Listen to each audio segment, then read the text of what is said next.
Bonjour à toutes et à tous, ravi de vous retrouver pour cette nouvelle saison de Smart Éducation, votre rendez-vous hebdomadaire dédié à l'éducation de demain, aux nouveaux métiers, nouvelles pédagogies, aux nouvelles formations, mais également aux nouvelles technologies de l'éducation. Ce sera le cas aujourd'hui puisque nous ferons un focus sur deux solutions. D'abord, celle d'une linguiste, ancienne professeure des écoles. Sa plateforme s'appelle Globe Speaker et l'ambition ici est de faire apprendre plus d'une dizaine de langues sur le principe du serious game. Mais également une solution d'orientation. Elle prolifère, mais l'enjeu, lui, est colossal. La particularité de celle-ci, elle vous fait découvrir des métiers qui vous correspondent. Smart Éducation, eh bien, c'est parti.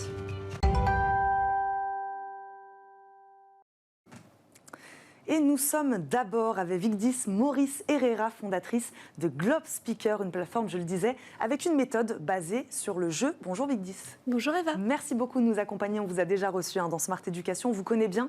S'amuser pour apprendre, Vigdis, ça paraît merveilleux. Mais dans les faits, comment on y arrive ?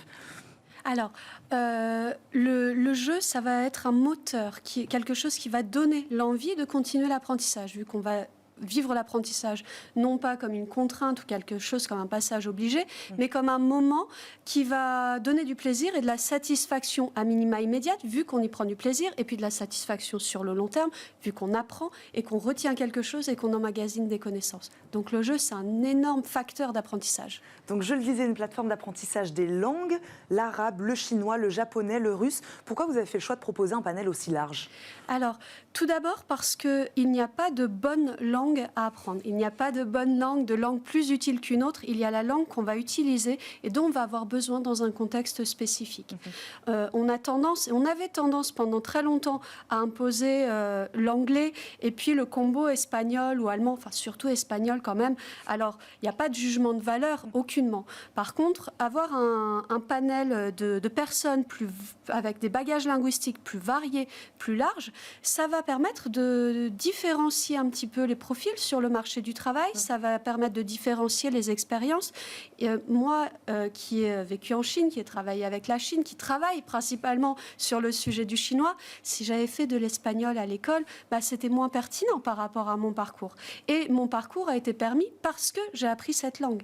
En fait, en faisant un choix linguistique peut-être moins classique, moins conventionnel et plus original, on va pouvoir s'ouvrir d'autres portes, avoir d'autres perspectives. Je vais prendre l'exemple d'un de mes clients qui est l'Institut Paul Bocuse.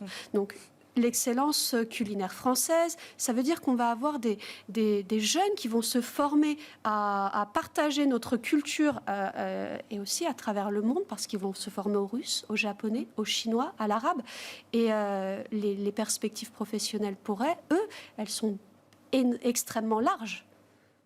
La méthode est la même pour toutes ces langues ?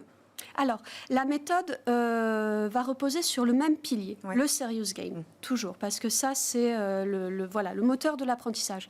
Mais ensuite, on va adapter non seulement le contenu, mais également les exercices et la démarche pédagogique en fonction de la langue, parce qu'on n'apprend pas toutes les langues de la même manière. Si je prends l'exemple de l'anglais, où il ne va pas y avoir, au même sens qu'on l'entend en français, d'accords de genre, de conjugaison, on ne va pas avoir en anglais de déclinaison, on va avoir une langue latine.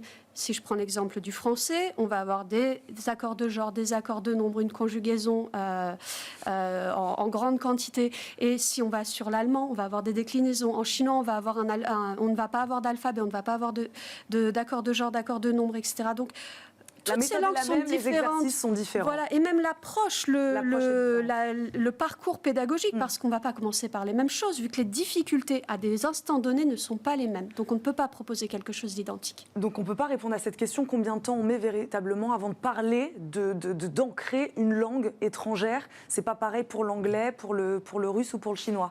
Tout à fait. Parler, c'est vague, parce que c'est aussi de quoi on a besoin dans un contexte donné.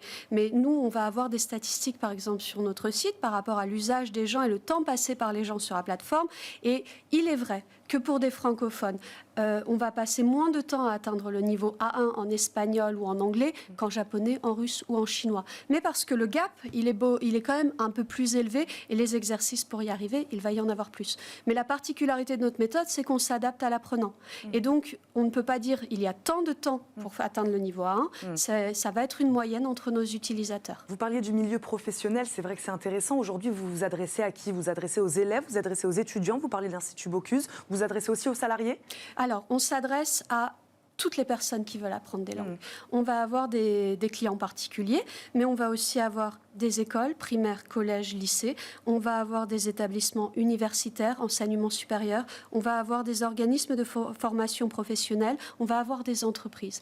Toutes ces personnes-là, toutes ces institutions-là qui vont avoir besoin, à un moment donné, de mettre les langues au cœur de leur stratégie. Ça concerne à peu près tout le monde. Vigdis Maurice Herrera, c'est sous forme d'abonnement. Comment ça marche, Globe Speaker? Alors, tout dépend du profil de la clientèle. Les particuliers, ça va se présenter sous forme d'abonnement. Par contre, pour les comptes professionnels, B2B, B2Edu, on va être sous de la licence accréditée à des usagers finaux par le commanditaire unique. Merci d'être venu nous présenter Globe Speaker. J'ai une dernière question que j'ai posée cette année à tous mes invités. Quel est selon vous le modèle éducatif idéal? Vous pouvez répondre comme vous voulez. Le modèle éducatif idéal, vous savez que j'étais enseignante dans l'éducation nationale avant de... Je l'ai précisé, avant de lancer l'entreprise. Je pense que c'est un modèle qui laisse une plus grande place à l'élève en étant notamment moins nombreux dans les classes et en ayant plus de moyens pour faire travailler les élèves et pouvoir varier les modalités pédagogiques. On parle du numérique, mais c'est pas une fin en soi. Plus on varie les modalités d'apprentissage et plus on est en petits groupes et plus on peut faire des choses merveilleuses. Et ça, c'est à mon sens le modèle éducatif idéal, mais on n'en est pas encore là.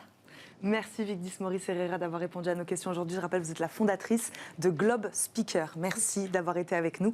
On accueille tout de suite notre deuxième invité. Édouard Jaumier, cofondateur de Olesio, nous a rejoint. Bonjour. Bonjour. Merci d'être avec nous dans Smart Education. Olesio, je le disais, une plateforme d'aide à l'orientation sur laquelle une multitude de contenus est disponible, fiches métiers, podcasts, vidéos explicatives. Vous lancez également une appli mobile. On va en parler aujourd'hui avec vous. Sur la plateforme, on démarre par un petit test. Moi, je me suis prêtée au jeu. C'est une manière de quoi? De mieux cibler les centres d'intérêt, c'est ça, des jeunes? Effectivement, c'est une manière de mieux cibler les centres d'intérêt et d'aborder le sujet de la découverte des métiers d'une manière différente de ce que l'on trouve classiquement, qui est en général une logique de catalogue. Et le principe d'un catalogue, c'est très bien classé, ordonné, etc. Et en général, un catalogue, on va trouver quelque chose quand on sait ce qu'on cherche.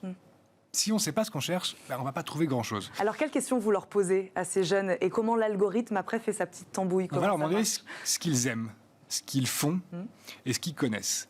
Et de cette manière-là, ça va alimenter notre algorithme qui va proposer des premières vidéos, des premiers podcasts de découverte des métiers. Et ensuite, l'algorithme, il va regarder un peu comme sur TikTok, il est dramatiquement efficace. C'est vous avez regardé jusqu'au bout ou pas, vous avez liké ou pas, vous avez partagé ou pas. Donc on s'appuie un peu sur les mêmes logiques pour dire manifestement ce qu'on lui a proposé, ça lui a pas tellement plu, on propose autre chose, ça lui a plu, etc. Ça lui a plus plu, etc. Ce format, il préfère.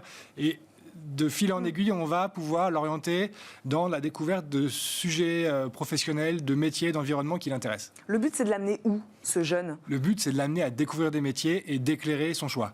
On ne va pas le flécher sur un métier. Ce n'est pas du tout l'objectif. L'objectif, c'est de s'ouvrir un peu à la grande diversité des métiers. On a un peu regardé des études, on a fait nous-mêmes aussi un certain nombre de travaux là-dessus. Des jeunes, des collégiens, des lycéens, ils connaissent 40 métiers, 50 métiers maximum. Ils connaissent des métiers évidents, métiers qu'on voit dans la rue, un policier, un boulanger, un pharmacien, etc. Après, les métiers de service, et les métiers qu'on ne voit pas au quotidien, ils ne les connaissent pas. Alors, est-ce que cette application mobile, elle part du même principe? C'est ça, on part aussi tout de suite des centres d'intérêt des jeunes? Alors, elle part du même constat. Par contre, le principe est différent. Le principe, il est vraiment tourné autour du jeu. Donc, c'est une application mobile en réalité augmentée. Donc, on superpose du virtuel sur du réel et on va, du coup, par le jeu, permettre à notre utilisateur de scanner des objets autour de lui et lui dire quels métiers ont été nécessaires pour faire ce micro. Et alors, pour faire ce micro? Pour faire ce micro, on imagine assez facilement qu'il y a un métier d'électronicien parce qu'il y a de l'électronique dedans. Mais il y a un designer qui l'a dessiné. Il y a un plasturgiste qui a façonné les moules pour pouvoir réaliser le produit. Et puis, il y a des métiers de la logistique qui ont organisé le transport de ce produit depuis son lieu de fabrication jusqu'à ce studio. Les métiers du marketing qui ont travaillé sur sa marque, etc. Donc, ces métiers invisibles qu'on va permettre de découvrir par le jeu. Et derrière, ces images que l'on va pouvoir prendre des objets qui nous entourent. Et Édouard Jaumier, avec qui vous travaillez avec les entreprises elles-mêmes. Comment vous êtes capable aujourd'hui de donner une idée d'un métier, d'une entreprise? Alors, on travaille avec, pas directement les entreprises pour la découverte. Nous, on fait un gros travail de curation. On va aller sur Internet toutes les semaines, chercher des contenus qui présentent des métiers d'une manière que nous, on appelle distracto-pédagogique. Donc, c'est distrayant, mais c'est pédagogique. Format court, formats qui sont facilement accessibles. Donc, vous ne réalisez pas forcément vous-même. Non. Mais vous les mettez à disposition. Exactement. On demande toujours l'autorisation à la personne qui a produit ce contenu, audio, vidéo ou autre. Et derrière, ça nous permet de proposer des milliers de contenus sur une grande diversité de métiers. On a 800 métiers référencés sur lesquels on a plusieurs contenus qui s'adaptent en fonction. Je suis dans le métro, je vais plutôt écouter une version audio. Je suis chez moi tranquillement installé, je vais avoir plutôt un contenu vidéo. Et puis, je préfère avoir quelque chose d'un peu institutionnel ou je préfère avoir plutôt un YouTuber qui va me parler de façon directe, en me tutoyant. Donc voilà, on répond à la diversité des attentes. De quelle information un jeune il a finalement besoin pour choisir un métier, selon vous? Il a besoin de connaissances. Il a besoin de connaître la diversité des métiers. Il a déjà besoin de savoir qu'ils existent, ces métiers-là. Et ensuite, on va essayer de l'orienter sur quelles sont les compétences ou parfois les contraintes qu'il peut y avoir dans l'exercice de ce métier. Si je parlais de policier tout à l'heure, ce n'est pas les mêmes contraintes qu'un métier d'agent d'assurance.